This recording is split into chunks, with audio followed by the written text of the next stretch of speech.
नारायण नारायण नारायण। हरे कृष्णा कृष्णा कृष्णा हरे हरे, हरे राम राम राम हरे हरे।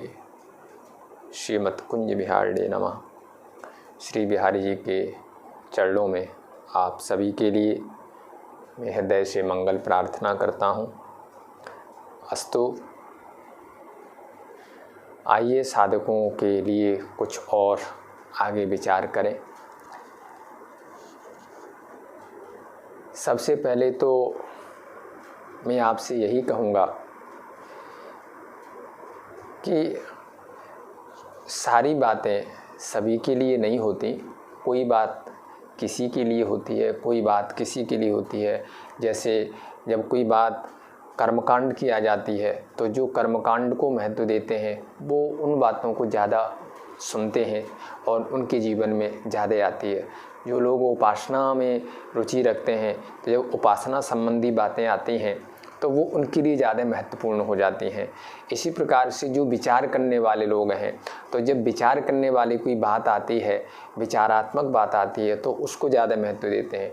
तो एक तो मेरा आप सभी से ये कहना है कि जो भी मैं ये बोलता हूँ, जैसा भी मेरे अंदर विचार आते हैं या जैसा कुछ भी मैं सुनता हूँ महापुरुषों से, तो इसमें जो ऐसा लगे कि ये बात आपकी साधना से ज़्यादा जुड़ रही है, उस वीडियो को अलग से सेव करके या डाउनलोड करके रख लो और उसको बार बार सुनो। क्योंकि मैं खुद भी ऐसा ही करता हूँ। जो बात मेरी साधना से जुड़ी हुई है उसको मैं अलग सेव करके रख लेता हूँ या डाउनलोड कर लेता हूँ और उसको मैं बार बार सुनता हूँ। उसका कारण ये है कि हमारा मन किसी भी बात को एक बार सुन करके उसको धारण नहीं कर पाता, तो हमें वो बात बार बार सुननी पड़ेगी। और जब हम किसी भी बात को बार बार सुनेंगे तो धीरे धीरे हमारी वो जो बात है हमारे अंतर मन में प्रवेश कर जाती है और फिर वो हमारा एक चिंतन का रूप ले लेती है। इसलिए जो जितनी भी ये बातें होती हैं उसमें तत्त साधक की अपनी अपनी अलग चिंतन की धारा है। तो जो आपको जो बात ज़्यादा जिसमें अच्छी लगे उसको ज़रूर आप अपने डाउनलोड करके रख लें और उसको बार बार सुनें। अस्तु, मैं आपको एक चीज़ ज़रूर बताना चाहूँगा कि वो जो परमात्मा हैं, श्री हरि है, नारायण है, जिनके हम सब बच्चे हैं, हमसे बहुत प्रेम करते हैं, बहुत ज़्यादा। मतलब जैसे एक छोटा सा बच्चा जो अभी कुछ जानता पहचानता नहीं है, कुछ नहीं समझता है, अब कोई कर्म नहीं समझ पा रहा है, कोई हमें हमारे माता पिता हैं या नहीं हैं इसको वो नहीं पहचानता है। जैसे मान लो 2-3 महीने का जो बच्चा है, बस उसको तो केवल एक ही है, जब भूख लगती है तो रोने लग जाता है, खा लेता है और सो जाता है। तो लेकिन माता पिता को उनकी सारी चिंता रहती है, बल्कि वो जो माँ हैं या जो उनके पिता हैं उनको पता है आगे सर्दी आ रही है, इसके लिए क्या ज़रूरत है इसकी, अब गर्मी आ रही है, अब क्या ज़रूरत है, सर्दी में इसको क्या खाना देना है, ये सब माता पिता को चिंता रहती है। जब लौकिक माता पिता अपने बच्चे के बारे में इतना सोचते हैं तो आप सोचिए वो तो एक अलौकिक माता पिता है। और ये बात मैंने आपसे पहले भी कही है, राम सुखदास जी महाराज ये बात कहते हैं कि इस बात को केवल हम स्वीकार कर लें कि ईश्वर हमारा पिता है, वो हमारी माँ है। इस बात को स्वीकार करने से ही आप देखना, आप जिस दिन अपने मन से स्वीकार कर लेंगे, आप बुद्धि से समझ तो लेते हैं लेकिन उसको स्वीकार नहीं कर पा रहे। जिस दिन आप स्वीकार कर लेंगे आपका मनोबल बहुत बढ़ जाएगा, क्योंकि ये तो निश्चित है संपूर्ण सृष्टि को जो पावर है वो तो वही दे रहे हैं। आपके अंदर एक निर्भयता आ जाएगी जिस दिन आप मान लोगे कि भगवान नारायण मेरे माँ हैं, मेरी पिता हैं, और जिस दिन आप इस बात को मान लोगे कि मैं उनकी संतान हूँ, और देखिए शास्त्र तो इस बात को कह रहे हैं, इसलिए हम बार बार शास्त्रों को प्रमाण दे करके आपको बता रहे हैं कि यतो वा इमानि भूतानि जायन्ते, जिससे ये भूत जायन्ते यानी पैदा होते हैं, ध्यान देना, और एन जातानि जीवंती, जिससे पैदा होकर के जिसकी सत्ता से जीते हैं। तो देखो जिससे हम पैदा होते हैं जगत में, वो स्वाभाविक कि हमारे माता पिता होते हैं। तो वेद भगवान कह रहे हैं कि हम सब भूत, कीड़ी से लेके ब्रह्मा तक, हम जितने भी जीव हैं, हम सभी जीव जिससे पैदा हुए हैं, तद ब्रह्मो, उसको परब्रह्म कहा गया है। दिव्यो देवैको नारायणो माता पिता भ्राता निवास सरलम सुहृत गति। इसमें भी आया गतिर भरता प्रभु साक्षी निवास सरलम सुहृत प्रभव प्रलय स्थानम निधानम बीजमव्ययम। ये सभी श्रुतियाँ स्मृतियाँ इस बात की तरफ संकेत कर रही हैं कि वो परमात्मा हमारा पिता है। इस बात को हम मान लें। अब देखिए करुणा कितनी है उसकी, कि उसने हमें जगत में डालने से पहले जगत से निकालने वाली विद्या को बनाया, प्रकट किया। हमें इस माया में भेजने से पहले इस माया से हम कैसे निकल सकते हैं, ये विद्या को पहले प्रकट किया। इसलिए जो वेद हैं, वेद में और कुछ नहीं है, वेद में इस जंजाल से निकलने की विद्या है। तो देखो सृष्टि की रचना तो बाद में की है, पहले संविधान, पहले वो ज्ञान प्रकट कर दिया कि ये जीव जब जगत में जाएगा तो उलझ जाएगा, इससे निकलेगा कैसे। और केवल प्रकट ही नहीं किया, उसके बाद ब्रह्मा जी को स्वयं उन्होंने पढ़ाया, समझाया और कहा कि जब आप सृष्टि करोगे तो एक ज्ञान को भी साथ साथ में भेजना। और फिर देखिए उन्होंने उन संतों को, महापुरुषों को इस जगत में भेजा जो कि हम संसारी जीवों को समझा सकें कि भाई तुम जो यहाँ इतने दुखी हो, परेशान हो, इससे कैसे वापस निकल सकते हो। तो वो विद्या साथ साथ चल रही है। ये जो आपको देखो समाज में संत नज़र आ रहे हैं जो गालियाँ खा करके, अपमानित हो करके भी एक जीव की मंगल की कामना कर रहे हैं, ये सब उन्हीं के भेजे हुए हैं। तो वो कितना करुणावान है कि उसने हमें जगत में भेजने से पहले जगत से निकालने वाली विद्या भेजी, और फिर उसके बाद उसने संत भेजे, और फिर उसके बाद ध्यान देना, जब उसने देखा कि कलयुग में जीव और भी कमज़ोर हो जाएंगे बौद्धिक स्तर पर, तो स्वयं व्यास बन करके आ गए। तो उस वेद के अर्थ को और सरल कर दिया, पुराणों में उसी वेद के अर्थ को सरल करके और प्रकट कर दिया। लेकिन हम ऐसे अभागे हैं महाराज कि चाहे दुनिया में कितने ही परेशान रहें, लेकिन इससे निकलना नहीं चाहते। ये तो कोई ईश्वर कृपा करेगा तो ही भले हम इससे निकलने की इच्छा ही नहीं होती। कितना ही संघर्ष आ जाए, लेकिन हम कोशिश यही कर रहे हैं इसी में हमारी कोई सेटिंग हो जाए। देखो आपने भागवत में महात्म्य सुना है, ध्यान देना इस बात पर कि जब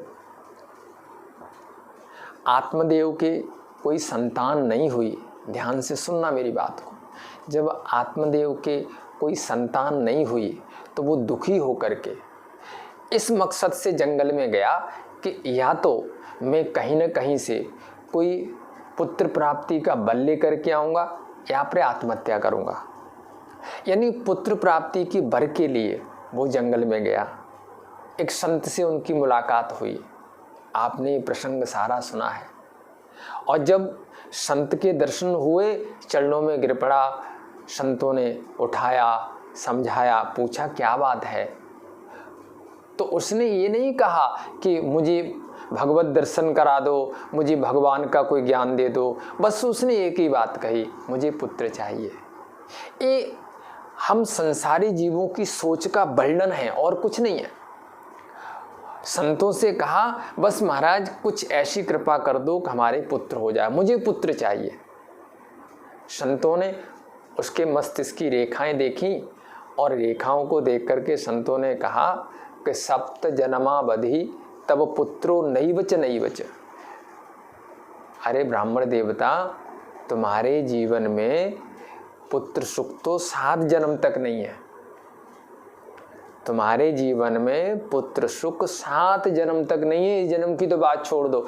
इसलिए मैं आपको मंत्र देता हूं और आप भगवत भजन करो। लेकिन संसारी जीव इतनी आसानी से कहाँ मानता है। और ये निश्चित है कि जब तुम आसानी से नहीं मानते हो, जब तुम आसानी से ईश्वर की तरफ नहीं जाते हो, तो फिर परमात्मा तुम्हें उन्हीं लोगों से ठोकरें लगवाता है जिनकी तुम आशा लेकर के बैठे हुए हो। जब तुम आसानी से जगत नहीं छोड़ पाते हो तो ईश्वर ही उनके अंदर बैठ करके ऐसी कुछ हरकतें करवा देता है क्योंकि जीव अपने आप जगत को छोड़ना नहीं चाहता। तो जब उन्होंने कहा कि सुख नहीं है, कहा मुझे नहीं पता, मुझे तो पुत्र चाहिए, नहीं दिया तो आपके सामने आत्महत्या कर लूँगा। अब ध्यान देना, संतों ने फल दिया, उसने आके पत्नी को खिलाया, लेकिन पत्नी के मन में कुछ और भाव बन गए, उसने वो फल खाया नहीं। परिणाम ये हुआ उस फल को गऊ को खिला दिया और उसकी बहन के कोई बच्चा हुआ, वो रात्रि के समय में दे गई यहाँ पर आकर के, और वो उसको आत्मदेव ने अपना बच्चा समझ करके पाला। ध्यान देना, संतों ने पहले ही कहा था कि तेरी जिंदगी में पुत्र का सुख नहीं है, तू भगवत भजन कर ले, लेकिन वो नहीं माना। आज जब वो जो बच्चा है जो कि उसका नहीं है, किसी और का है, वो अपना बच्चा समझ के पाल रहा है, जब बड़ा हुआ और जब उसने पिता को गालियां देनी शुरू की, जब पिता का अपमान करना शुरू किया, तो आज उसे उन संतों की बातें याद आ गई कि वो कह रहे थे तेरी जिंदगी में पुत्र सुख नहीं है। ये बातें केवल ये कहानियाँ नहीं हैं, ये हम सब की जिंदगी है। मैं पंजाब में एक जगह कथा करने गया था, तो एक कोई प्रेमी हमें बता रहे थे कि महाराज एक माँ जो विधवा है, उसने अपने बच्चे को पढ़ाने में कोई कसर नहीं छोड़ी। दूसरों के घर में, ये सच्ची घटना है, दूसरों के घरों में बर्तन साफ कर करके उसने अपने बच्चे को पढ़ाया, और पढ़ाया ही नहीं, उसने योग्य बनाने के लिए, अपने बच्चे को एक योग्य बनाने के लिए उसने उसको बाहर पढ़ाने के लिए भेज दिया, विदेश में पढ़ने के लिए। जब वो वहाँ गया, वहाँ जाकर के महाराज उसकी कुछ बुद्धि में ऐसा वो आया कि वहाँ जाकर के उसने वापस आने का मन नहीं किया और अपनी माँ को कह दिया कि अब मैं तो वापस नहीं आऊँगा, मैं तो यहीं रहूँगा। महाराज वो माँ, अब देखिए जिसने कैसी कल्पनाएं कर रखी होंगी, ये सच्ची घटना है। बताते हैं वो सज्जन बोल रहे थे, महाराज गली गली में पागल बन करके रोती रहती थी, क्योंकि उस समय ये बात शायद आज से 10-12 साल पहले की होगी, 15 साल पहले की। तो मेरे कहने का मतलब यही है कि तुम जगत से जितना प्रेम करते हो, ये जगत कई बार परमात्मा कृपा करने के लिए उन्हीं से आपको ठोकरें दिलवा देता है। तो ईश्वर ने आपको भेजा तो इसलिए था कि तुम यहाँ पर आकर के और तुम हमारे बारे में कुछ सोचोगे, लेकिन हम उसके बारे में तो कुछ सोच नहीं पा रहे, हम तो जगत के बारे में सोच रहे हैं।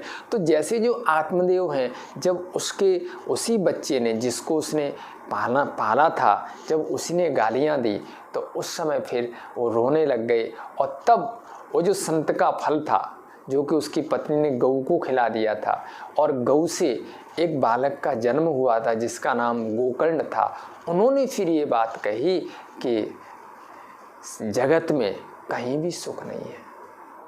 इसलिए चूंकि जगत में सुख नहीं है, ये तो हमारे मन की आदत है कि वो जो है ना, यहाँ नहीं तो यहाँ ढूंढता है, वहाँ नहीं मिला तो, लेकिन वो जगत के अंदर ही चक्कर काटता रहता है। जब कोई ईश्वर कृपा होती है, संत कृपा होती है, तो कहीं उसका मन इधर से निकलता है। हम तो यही कहेंगे कि हम ऐसे बहुत कम लोग हैं जिनको स्वाभाविक वैराग हो जाए जगत से और ईश्वर के भजन में लग जाए। नहीं, ज़्यादातर तो महाराज जब जगत से ठोकर लगती है तो उनको ठाकुर याद आते हैं। और फिर भी अच्छी बात है कि जगत से ठोकर लगने पर यदि भगवत चिंतन शुरू हो जाए तो ये भी ईश्वर की कृपा है। इसको भी आप ईश्वर की कृपा मानिए, नहीं तो वो महाराज उन्हीं ठोकरों में जीने की कोशिश करने लग जाता है। कितने सारे ऐसे लोग हैं महाराज जो कि घर में अपमानित हो रहे हैं, परेशान हैं, विक्षिप्त हैं, कहीं से उनको कोई प्रेम नहीं करता है, फिर भी वो घर से बाहर निकलना नहीं चाहते। उनको ये लगता है चलो जैसे भी हैं। तो ये तो महाराज यदि आप भगवत भजन की तरफ चल रही हो, यदि आपका मन ईश्वर के चिंतन में लग रहा है तो इसको भी एक ईश्वरी कृपा समझिए। बहुत बड़ी कृपा है आपके ऊपर कि अब आपको ईश्वर के मिलने वाली, ईश्वर को पाने वाली बातें आपके मन को अच्छी लग रही हैं। और हम ये बात बार बार कह रहे हैं कि आप इसी जगत में रह करके इस जगत को इस सच्चाई से देखोगे तो आपको जगत से वैराग होने लग जाएगा। देखो जरा कि जिससे हम प्रेम करते हैं, जिसके लिए हम सब कुछ छोड़ने को तैयार हैं, वो हमसे कितना प्रेम करता है, इसको आप देखो। और आप देखोगे तो पता चलेगा ये सच्चाई है कि हर एक व्यक्ति कोई न कोई अपना निजी स्वार्थ लेकर के बैठा हुआ है। निस्वार्थ भाव से तो केवल ईश्वर प्रेम करता है। जगत में हर एक व्यक्ति, जहाँ से आपका कोई स्वार्थ नहीं निकलेगा, जहाँ से उस सामने वाले को पता चलेगा कि इससे अब हमारा किसी स्वार्थ की सिद्धि नहीं होने वाली है, तो बस उसी समय उसको आपसे उपरामता हो जाएगी। न वा अरे पत्यु कामाय पति प्रियो भवति आत्मनस्तु कामाय पति प्रियो भवति। न वा अरे जायाई कामाय जाया प्रियो भवति आत्मनस्तु कामाय जाया प्रियो भवति।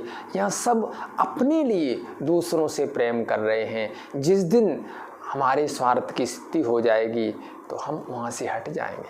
हम जगत में देख रहे हैं, जब तक पिता काम करने के लायक रहता है तब तक परिवार उसको बहुत संभालता है, और जब देख लेता है कभी किसी काम का नहीं रहा, जब देखता है कभी चारपाई पर लेटा हुआ है, तो फिर संतों के पास जा करके पूछते हैं, महाराज बहुत परेशान है हमारे पिताजी, कुछ ऐसा उपाय बता दो कि उनका शरीर छूट जाए। अब पिताजी परेशान नहीं है, वो खुद परेशान है। तो ये तो निश्चित है, इसलिए सावधान हो जाओ और भगवत भजन में लग जाओ। भगवान का चिंतन करो, भगवान की खोज करो। कैसे मिलेंगे वो, कैसे हम उसको जान सकते हैं, बस उनको तो केवल जानना है। और उसके लिए एक ही हल है कि पहले उनसे प्रार्थना करो कि उनसे कुछ प्रेम होने लग जाए। यदि प्रेम होगा तो यहीं से आपकी शुरुआत हो जाएगी। अस्तु, आज इतना ही। जय जय श्री राधे श्री राधे श्री राधे।